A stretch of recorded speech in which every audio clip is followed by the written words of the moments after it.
সুনীলের হাতে পায়ে ধরে বলেছিলাম, আমাকে ছেড়ে দাও। তখন সুনীল চক্রবর্তী আমাকে বলেছিল, তুমি কি চাও না তোমার স্বামী বেঁচে থাকুক? তুমি যদি চাও তোমার স্বামী বেঁচে থাকুক তাহলে তোমাকে এটা করতেই হবে। স্বামী বাধ্য হয়ে সেদিন রাতের বেলা আমাকে তার বন্ধুর হাতে সঁপে দিয়েছিল। তারপর স্বামীর বন্ধু সারা রাত ধরে আমার সাথে যা করেছিল তা শুনলে আমি গ্যারান্টি দিয়ে বলতে পারি, তোমাদের মাথাটা গরম করে দেবে। আমার নাম কবিতা। প্রত্যেক দিন রাতে আমার স্বামীর বন্ধু আমাদের ঘরের ভিতর ঢুকে আমার স্বামীর চোখের সামনে অর্ধেক অর্ধেক কথাটা বলার পরে আমার সাথে ঘনিষ্ঠ সম্পর্ক করত।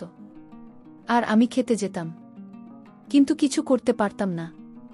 আমার স্বামী আমাকে অনেক ভালোবাসত। আমরা দুইজন নিজের সংসারে খুব সুখে ছিলাম। একদিন হঠাৎ করে আমার স্বামীর প্রিয় বন্ধু আমাদের ঘরের ভিতর ঢুকে পড়ল। তারপর আমার স্বামীকে বলল, তোর বউয়ের উপর তো আমার অধিকার আছে, তাই আজ রাতে তোর বউয়ের সঙ্গে আমি থাকব। আমার স্বামী তার বন্ধুর মুখ থেকে এই কথা শোনার পরে যখন আপত্তি জানান তখন আমার স্বামীর বন্ধু বলল, মনে আছে তো, অর্ধেক অর্ধেক তো সব কিছু আমার। তারপর আমার স্বামী তার বন্ধুর মুখ থেকে অর্ধেক অর্ধেক কথা শোনার পরে আমাকে তার বন্ধুর হাতে সঁপে দিল এবং রুম থেকে মাথা নিচু করে বাইরে চলে গেল। আমার স্বামী যখন চোখের জল ফেলতে ফেলতে অসহায় হয়ে রুম থেকে বাইরে বের হল, তখন আমি তার বন্ধুর হাতে পায়ে ধরে বললাম, দয়া করে আমার মান সম্মান নষ্ট করবেন না। তুমি এটা পাপ করেছ। আমি তোমার বন্ধুর স্ত্রী। আমি তোমার বন্ধুকে মন প্রাণ দিয়ে ভালোবাসি। আমাকে ছেড়ে দাও। কিন্তু ওই শয়তান আমার একটা শোনেননি। আমি তো এটা বুঝতে পারছিলাম না যে ওই অর্ধেক অর্ধেক কথার মধ্যে এমন কি লুকিয়েছিল, যেটার জন্য আমার স্বামী অনেক অসহায় হয়ে আমাকে তার বন্ধুর হাতে সঁপে দিতে বাধ্য হয়েছিল।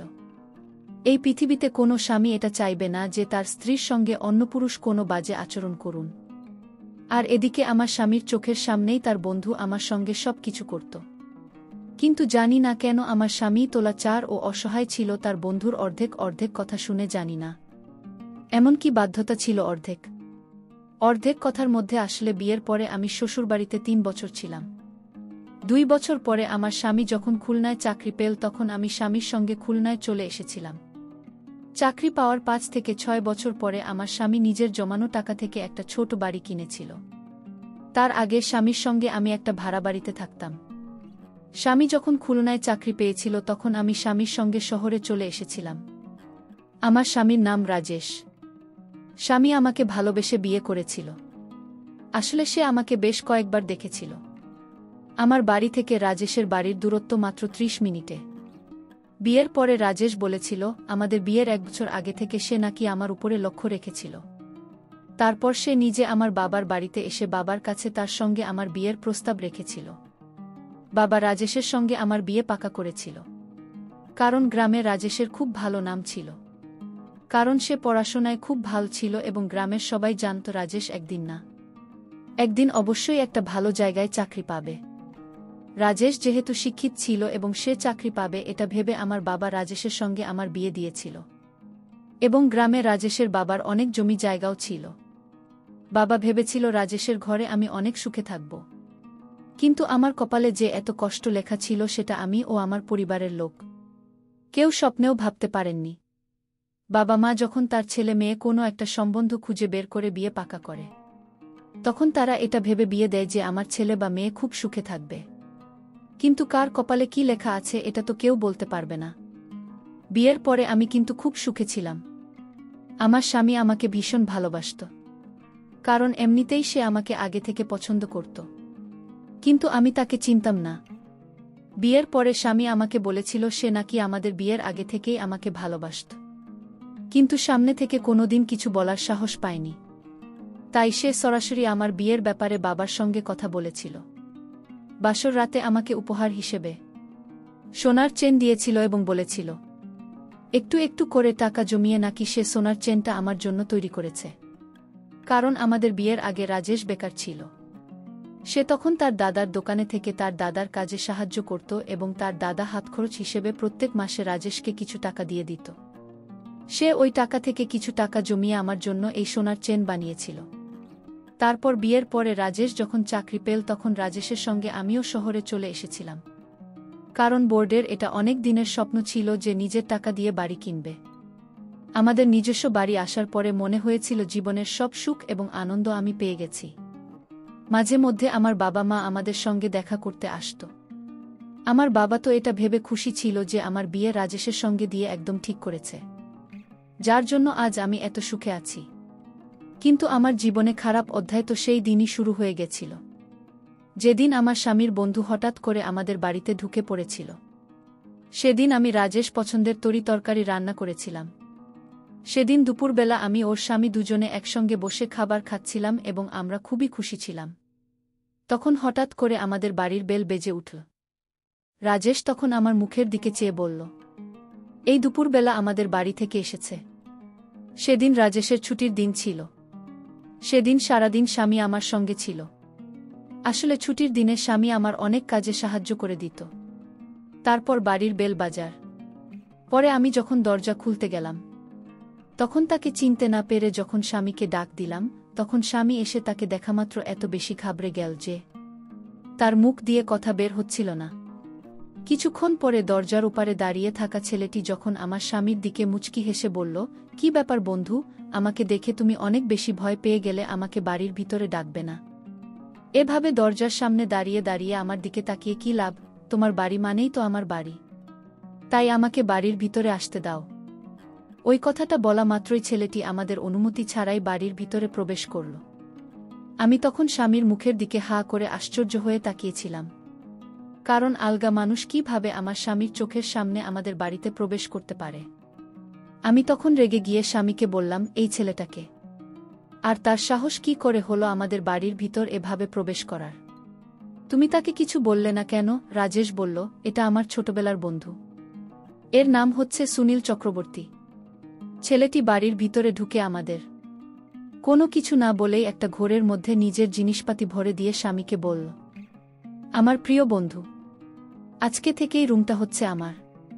আমার স্বামীর বন্ধুর অসভ্যতা দেখে আমি স্বামীকে বললাম, তোমার বন্ধুকে এত বেশি আশকারা দিচ্ছে কেন? আমার বন্ধু তো এমন ব্যবহার করছে মনে হচ্ছে যেন এই বাড়িটা তোমার নয়, তোমার বন্ধুর। আর তুমি এভাবে তাকে কিছু না বলে চুপচাপ ভূতের মতো দাঁড়িয়ে আছ কেন বলো? তখন সে বলল, তুমি চিন্তা করো না, ও কিছুদিন পরেই আমার এখান থেকে চলে যাবে। আমার বন্ধুর একটু ক্ষোভ আছে। আমার সব জিনিসের উপরে দখল আন্দাজি করা, সে ছোটবেলা থেকেই আমার প্রত্যেকটা জিনিসের উপরে নিজের অধিকার দেখাতে। আসলে ছোটবেলা থেকে আমি তাকে নিজের ভাইয়ের মতো ভালোবাসতাম, কারণ আমার মতো তারও বাবা মা অনেক আগেই মারা গিয়েছিল। তাই আমি তাকে নিজের ভাইয়ের মতোই অনেক ভালোবাসতাম। স্বামীর বন্ধু ব্যবহার দেখে আমাদের তো দুপুরের খাবার দাবার উঠে গিয়েছিল। তারপর আমার স্বামীর বন্ধু ঘরের ভেতরে নিজের জিনিসপাতি রাখার পরে আমাদের কিছু না বলে আমার স্বামীর চেয়ারে বসে স্বামীর প্লেটের খাবারটা নিয়ে খেতে শুরু করে দিন। আমি তখন রাগে স্বামীর বন্ধুকে বললাম, এই প্লেটটা তো আমার স্বামী, তোমাকে আমি অন্য প্লেটে খাবার দিচ্ছি। আমার স্বামীর বন্ধু বলল, না না, প্লেট আলাদা করার কোনো দরকার নেই, আমরা সবকিছু অর্ধেক অর্ধেক ভাগ করে নেব, তাই এই প্লেটের খাবারটা আমরা অর্ধেক অর্ধেক খেয়ে নিতে পারব। এই কথাটা বলে সে আমার স্বামীর ভাগের খাবারটা খেয়ে চলে গেল। আমি তো হা করে আশ্চর্য হয়ে স্বামীর মুখের দিকে তাকিয়েছিলাম, কারণ এত অসভ্যতা করতে আমার জীবনে আমি কাউকে দেখিনি। জানি না আমার স্বামী কী কারণে তার বন্ধুকে এত বেশি আশকারা দিচ্ছিল। প্রথমে তো মনে হয়েছিল আমার স্বামী তার বন্ধুকে আশকারা দিচ্ছে, কিন্তু যত দিন যাচ্ছে আমি বুঝতে পারছিলাম আমার স্বামী তার বন্ধুকে আজ কারা নয়, সে তোলার চার ও অসহায় হয়ে তার বন্ধুর সব কথা বাধ্য হয়ে মানছিল। যখন তিনি তার বন্ধু আমাদের বাড়িতে এসেছিল, তখন থেকেই তার বন্ধুর তাকানোর অঙ্গিভঙ্গি দেখে আমার ভীষণ খারাপ লাগত। এমনকি সে আমাদের বেডরুমের ভিতর ঢুকে আমার স্বামীর জামাকাপড় নিজের গায়ে দিত, আমাদের অনুমতি ছাড়াই, এবং আমি যখন বাধা দিতাম তখন সে আমার নাম ধরে বলতো, আরে কবিতা, তুমি আমাদের দুজনের গোপন কথার ব্যাপারে কিচ্ছু জানো না, তাই তুমি আমার ও রাজেশের মাঝে না আসলেই ভালো। সে যখন আমাকে বৌদি না বলে নাম ধরে ডাকতে শুরু করেছিল তখন রাগে আমার মাথা পুরো গরম হয়ে গিয়েছিল। ওই সময় আমার বউ আমার পাশে দাঁড়িয়েছিল এবং সে যখন তার বন্ধুকে আমার নাম ধরে ডাকতে দেখল, তখন বর সুনীল চক্রবর্তীকে বলল, তোর সাহস কি করে হল তোর বৌদির নাম ধরে ডাকার? ওকে কবিতা নয়, বৌদি বলে ডাকবি, না হলে আমার থেকে খারাপ আর কেউ হবে না। আমার স্বামীর বন্ধু তখন স্বামীর কাছে তার কানের কাছে গিয়ে আস্তে করে বলল, মনে আছে তো, অর্ধেক অর্ধেক। সে যখন আস্তে করে আমার স্বামীকে অর্ধেক অর্ধেক কথা বলেছিল তখন আমি শুনতে পেয়েছিলাম এবং না পেরে স্বামীকে পার্সোনালভাবে জিজ্ঞেস করেছিলাম যে তোমার বন্ধু প্রত্যেকটা কথা অর্ধেক অর্ধেক কেন বলে, এমনকি খাবারদাবার জামাকাপড় প্রত্যেকটা জিনিসের উপরে অর্ধেক অর্ধেক বলে দাবি করত এবং স্বামীর প্রত্যেকটা জিনিস স্বামীর অনুমতি ছাড়াই সে ব্যবহার করত। স্বামী তখন আমাকে সব সত্যি কথা বলেছিল। আসলে ছোটবেলা সুনীলের সঙ্গে আমার স্বামী খুব ভালো বন্ধুত্ব ছিল এবং তারা দুজনে ওই গ্রামের একজন গুরুজিকে খুবই মানত। এমনকি আমার স্বামী গুরুজির সামনে শপথ দিয়েছিল যে নিজের সুখ দুঃখ ভালো মন্দ সব কিছু নাকি তার বন্ধু সুনীলের সঙ্গে ভাগ করে নেবে এবং সুনীল চক্রবর্তী ছোটবেলার সেই শপথ আমার স্বামীকে মনে করিয়ে তার কাছ থেকে সব কিছু আদায় করত। কারণ সুনীল চক্রবর্তী গরিব ঘরের ছেলে ছিল, এমনকি সে এখনও কোনো চাকরি বাকরি পায়নি। এখনও সে বেকার হয়ে এদিক সেদিক ঘুরে বেড়ায় বলে ভেবেছিল যখন বড় চাকরি পাবে তখন সে শহরে চলে আসবে এবং শহরে আসার পরে সুনীল চক্রবর্তী তার পিছন ছেড়ে দেবে। কিন্তু ছোট থেকে এখন পর্যন্ত সে আমার স্বামীকে প্রত্যেকটা কথায় গুরুজির কাছে আসা পথের কথা মনে করিয়ে দিত, তার কাছে টাকা আদায় করে। আমার স্বামী তো স্বপ্নেও ভাবতে পারেনি যে ছোটবেলা আকাশপথের কথা মনে করিয়ে তার বন্ধু এইভাবে হুমকি দিয়ে তার কাছ থেকে সব কিছু আদায় করবে। আসলে আমার স্বামী যখন তার বন্ধুর কোনো আদেশ মানতে রাজি হতো না তখন সুনীল চক্রবর্তী গুরুজি ছবি বের করে স্বামীর চোখের সামনে রেখে দিত এবং এটা বলে ভয় দেখাচ্ছে সে যদি গুরুজির সামনে দেওয়ার শপথ ভঙ্গ করে তাহলে তার সব কিছু নষ্ট হয়ে যাবে, তার কেরিয়ার নষ্ট হয়ে যাবে। গুরুজির কথা মনে করে আমার স্বামী বাধ্য হয়ে তার বন্ধু যা চাইত তাই দিয়ে দিতে হয়। এ কথা শোনার পর পুরো শরীর থরথর করে কাঁপছিল, কারণ আমি দুপুরবেলায় আমার ঘরে বিছানায় শুয়েছিলাম। তখন মনে হলো কি যে আমার রুমে ঢুকছে এবং আমার পায়ের কাছে বসে আছে। ভেবেছিলাম বর বাড়িতে এসে হয়তো আমাকে ঘুমন্ত অবস্থায় দেখে আমার স্বামী একটু স্নেহ করছে, কিন্তু চোখ খুলতে ভয়ে আমার প্রাণ বেরিয়ে যাওয়ার মতো অবস্থা হয়েছিল। কারণ আমার স্বামীর বন্ধু আমাদের ঘরের ভিতরে ঢুকে আমার পাশে বসেছিল। আমি তখন ভয়ে বিছানা থেকে উঠে তাকে ধাক্কা দিয়ে দূরে সরিয়ে বললাম, তোমার সাহস কি করে হলো আমার রুমে তুমি এসেছ? যাও, বেরিয়ে যাও আমার ঘর থেকে। সে তখন হাসতে হাসতে আমার মুখের অনেক কাছে এসে ফিসফিস করে বলল, অর্ধেক অর্ধেক। ওই অর্ধেক অর্ধেক কথাটা বলেছে আমার রুম থেকে হাসতে হাসতে বেরিয়ে চলে গেল। সেদিন স্বামীর অফিস থেকে বাড়ি আসার আগে পর্যন্ত আমি আমার ঘরের ভেতরে দরজাটা লক করে দিয়ে বিছানায় বসে কাঁদছিলাম। কারণ যে দিন থেকে আমার স্বামীর বন্ধু আমাদের বাড়িতে এসেছিল সেদিন থেকে আমাদের জীবনের দুঃখ কষ্ট শুরু হয়ে গিয়েছিল। আমি স্বামীকে অনেকবার বলেছিলাম যে এই সব কুসংস্কার যাতে বিশ্বাস না করে, কিন্তু আমার স্বামীর মনে ভয় ছিল যদি সে গুরুজির সামনে দাস পথের অপমান করে তাহলে হয়তো তার সব কিছু শেষ হয়ে যাবে। এই বয়সে তার বন্ধুর সব আবদার পূরণ করত। সেদিন যখন আমার বর বাড়ি ফিরে এলো তখন হঠাৎ করে সে বাড়িতে ঢোকামাত্রই এমনভাবে মুখ থুবড়ে পড়ে গেল যে তার মাথা মেঝেতে লেগে ফেটে গিয়েছিল। ওই সময় আমি রুমের মধ্যে ছিলাম। স্বামীর অনেক জোরে চিৎকারের আওয়াজ শুনতে পেয়ে আমি তাড়াতাড়ি রুম থেকে বেরিয়ে গিয়েছিলাম। ওই সময় সুনীল চক্রবর্তী নিজের রুম থেকে বেরিয়ে এসে আমার স্বামীকে দেখে বল, এ কি সর্বনাশ হয়ে গেছে, রাজেশকে তো তাড়াতাড়ি ডাক্তারের কাছে নিয়ে যেতে হবে। কারণ তার মাথা ফেটে গিয়ে অনেক আঘাত লেগেছিল। তাই বাধ্য হয়ে আমার স্বামীকে সুনীলের সঙ্গে করে ডাক্তারের কাছে নিয়ে যেতে হয়েছিল। ডাক্তার দেখানোর পরে আমি যখন স্বামীকে নিয়ে বাড়ি ফিরে এলাম তখন স্বামী বাড়ি ফিরে এসে অনেক মন খারাপ করে বলল, জানি না এই কিছুদিন থেকে আমার সঙ্গে কেন এরকম হচ্ছে। তখন তার বন্ধু সুনীল চক্রবর্তী আমার স্বামীর কাছে এসে বলল, রাজেশ, আমি জানি তোর সঙ্গে কেন এরকম হচ্ছে, কারণ তুমি গুরুদেবের দেওয়া দেশের অপমান করেছিস। এই কথা শুনে আমার স্বামী তো ভয় পেয়ে অনেক বেশি ঘাবড়ে গিয়েছিল।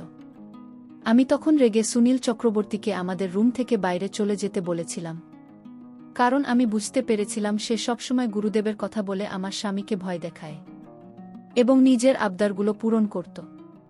স্বামীর সঙ্গে ঘটনাটা হওয়ার কিছুদিন পরে একদিন সন্ধ্যাবেলায় স্বামী যখন চা খেতে চাই তখন আমি তাকে চা করে দিলাম এবং চায়ের কাপটা টেবিলে রাখার পরে আমি যখন স্বামীকে ঘরের ভিতর থেকে ডেকে নিয়ে এলাম এবং সে যখন চাটা খেল তখন অর্ধেক চা খাওয়া মাত্র সে নিজের গলা ও পেটে ধরে সোফায় বসে গড়াগড়ি দিচ্ছিল বলে রকম শাসানি দেখে আমি অনেক বেশি ভয় পেয়ে জিজ্ঞেস করলাম, তুমি এরকম কেন করছো? হঠাৎ করে তোমার কি হলো? স্বামীর এরকম অবস্থা দেখে আমি তো ভীষণ ভয় পেয়ে গিয়েছিলাম, কারণ এর আগে এরকম কখনো হয়নি। স্বামী যখন অনেক বেশি ছটফট করছিল তখন আমি বাধ্য হয়ে সুনীল চক্রবর্তীকে ডাক দিয়েছে। তখন নিজের রুম থেকে বেরিয়ে এসে জিজ্ঞেস করল কি হয়েছে। তখন আমি বললাম, তোমার বন্ধুর হঠাৎ করে শরীর খারাপ হয়ে গেছে। জানি না কি হয়েছে তাকে। এখনই ডাক্তারের কাছে নিয়ে যেতে হবে। তুমি আমার সাহায্য করো। সেদিন আবার তাড়াতাড়ি করে স্বামীকে ডাক্তারের কাছে নিয়ে যেতে হয়েছিল। ডাক্তার দেখানোর পরে জানতে পারলাম কিছু বিষাক্ত জিনিসের জন্য তার গলা ও পেট অনেক জ্বালা করছিল।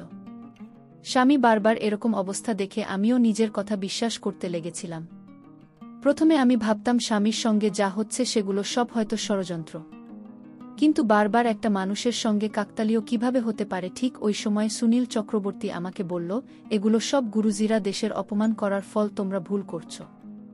যতদিন গুরুদের কাছে নেওয়া শপথের পালন করবে না ততদিন তোমাদের জীবনে এরকম দুর্ঘটনা ঘটবে। সুনীলের কথা শোনার পরে আমার স্বামী বলছিল, তাহলে আমাকে কি করতে হবে, কারণ আমি আর এভাবে ভয়ে ভয়ে বাঁচতে পারব না। আমার কবিতা সুখের সংসারে শান্তি ফিরিয়ে আনার জন্য যা করতে হয় আমি করব। তখন সুনীল চক্রবর্তী মুচকি হেসে বলল, একটাই উপায় আছে, সেটা হচ্ছে অর্ধেক অর্ধেক। তুই যে শপথ গুরুজির কাছে নিয়েছিল সেটা পালন করতে হবে। তবে তুই এই শান্তি ফিরে পাবে তার সুস্থ হওয়ার পরে। আমার স্বামী তার সম্পত্তি, বাড়িঘর সবকিছু তার বন্ধু ও নিজের নামে অর্ধেক অর্ধেক করেছিল। এদিকে আমি স্বামীকে এই কথাটা বলিনি যে তার বন্ধু প্রত্যেক দিন আমার ঘরে এসে আমার সঙ্গে নোংরামি করার চেষ্টা করে। কারণ আমি যখন প্রথমে আমার স্বামীকে সুনীলের ব্যাপারে বলেছিলাম যে তার বন্ধু মোটেই ভালো মানুষ নয়, সে আমার উপরে নোংরা নজর দিয়েছে, কিন্তু তখন আমার স্বামী আমার কথার অত গুরুত্ব দিইনি। কারণ আমার স্বামী নিজেও ভাবতে পারেননি যে তার বন্ধু আমার সঙ্গে এত খারাপ আচরণ করতে পারে।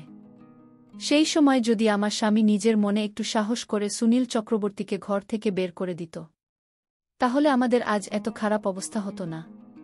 কিন্তু আমার স্বামী গুরুজির উপর এত বেশি অন্ধ বিশ্বাস করেছিল যে সে ভয় পেয়ে নিজের সব কিছু ত্যাগ করতে রাজি হয়ে গিয়েছিল।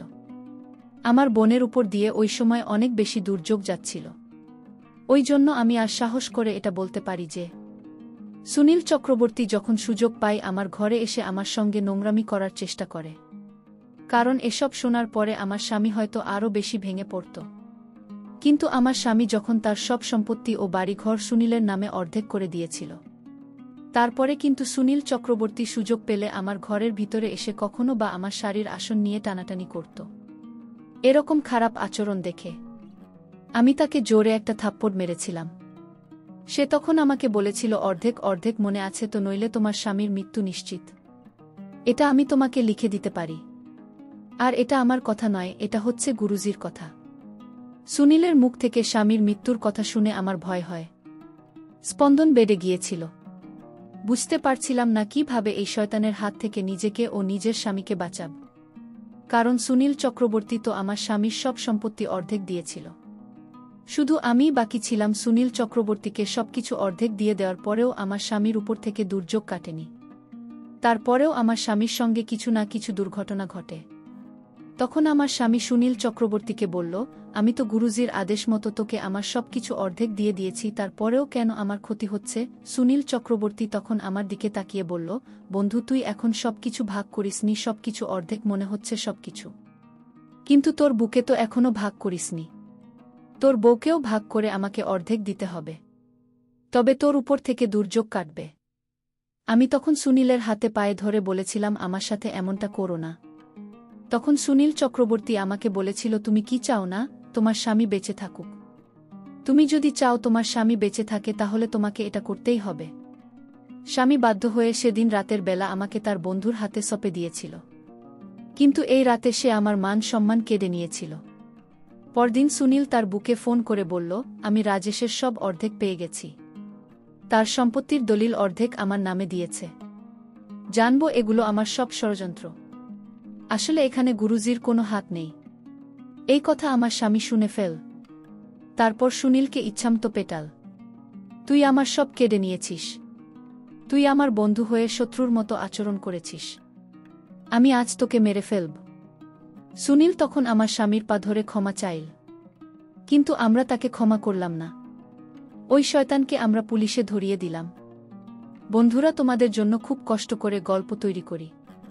যদি আমার গল্পগুলো তোমাদের ভালো লাগে তাহলে ভিডিওতে একটি লাইক করে দিও। আর এরকম মজার মজার গল্প পেতে আমাদের চ্যানেলটি সাবস্ক্রাইব করে পাশে থাকবেন। ধন্যবাদ।